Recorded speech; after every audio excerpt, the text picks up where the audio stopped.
Be ready. 5 seconds.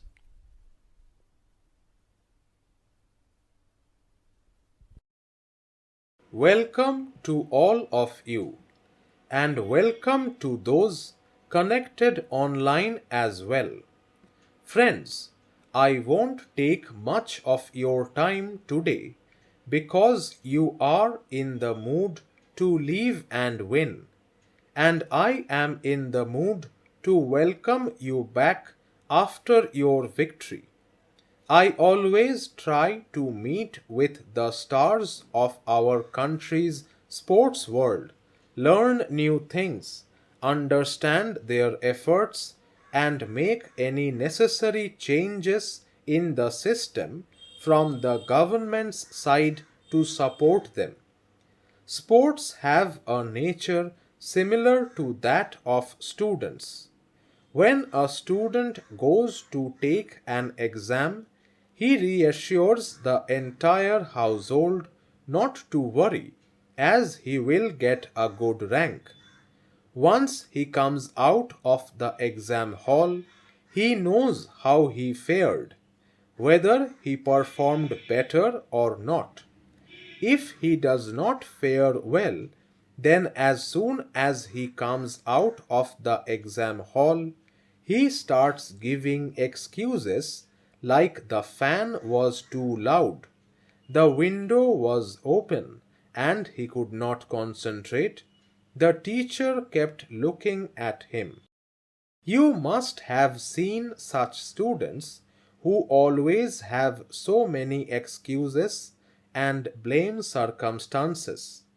Such people never progress in their life, becoming masters of making excuses. But I have seen many players, and I also know some players who never blame circumstances. We are going to play aiming for our best performance. However, the Olympics are also a great platform for learning. There are some who play their game and inform everyone on telephone how their day was, while there are others who watch every game. They observe how our country is playing and how different countries are playing and try to absorb and understand new techniques. They then share these insights with their coaches how a particular player did a great job at the last moment. He asks his coach about that technique and sometimes reviews the videos of that match multiple times to learn new moves. For those with a learning mindset, there are many opportunities to learn. For those who want to live in complaints, there is no shortage of complaints either. Even athletes from the most affluent countries with the best facilities might complain. But athletes from countries like ours, facing many difficulties, keep their hearts and minds focused on their mission for the country and the national flag, setting aside all hardships. Therefore, friends, I firmly believe that this time as well you will make India proud in the field of sports. Listening to experienced people has its own significance. As mentioned earlier, don't get lost in the glamour and distractions of the event there. Otherwise, it can affect our focus. Secondly, the athletes from other countries may appear taller or bigger.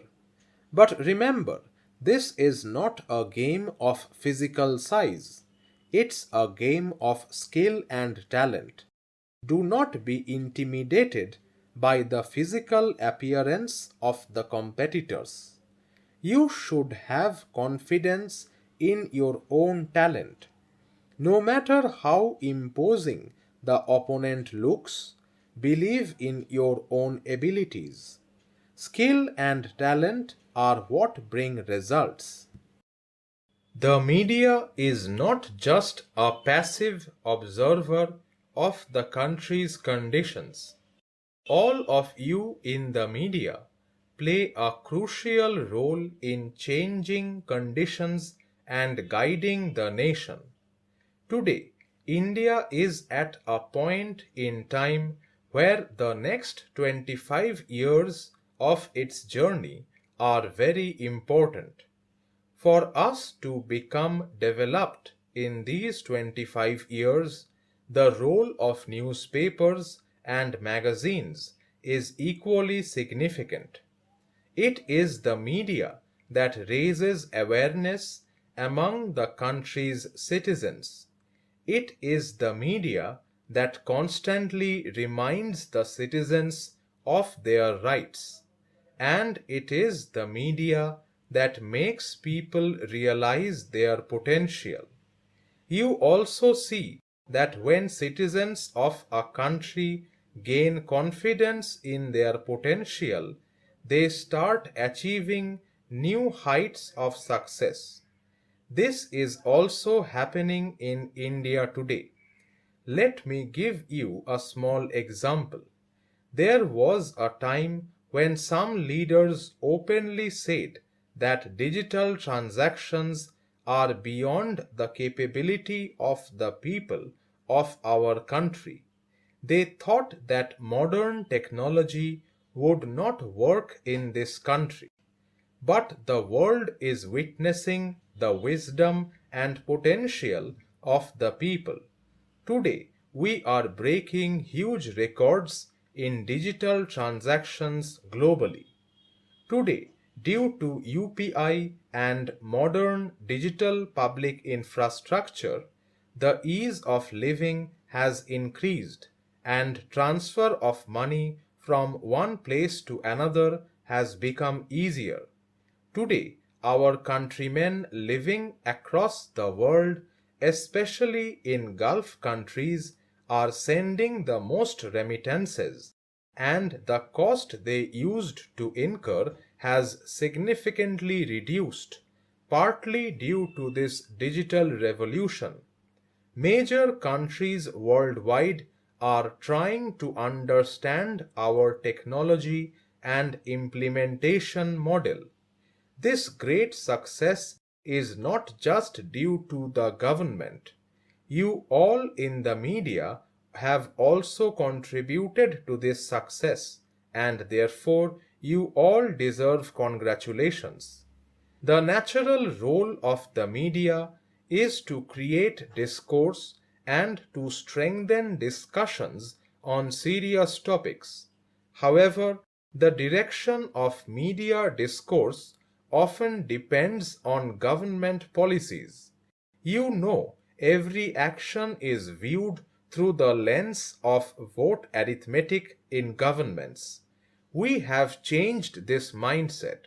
You may recall that banks were nationalized in our country decades ago. But the truth was that there were crores of poor people in the country who did not even have a bank account until 2014. Half the country was outside the banking system. Did this issue ever become a topic of discussion in our country? But we adopted the Jan Dhan Yojana as a movement. We connected about 50 crore people to the banking system. This became our biggest medium in digital India and anti-corruption efforts. Similarly, if we look at campaigns like Cleanliness Campaign, Startup India and Stand Up India, they did not fit anywhere in vote bank politics. But in the changing India, the media of the country made them a part of the national discourse. The word startup, which most people were unaware of before 2014, was brought into every household through media discussions. When the government starts a program, it doesn't necessarily mean it's only a government program.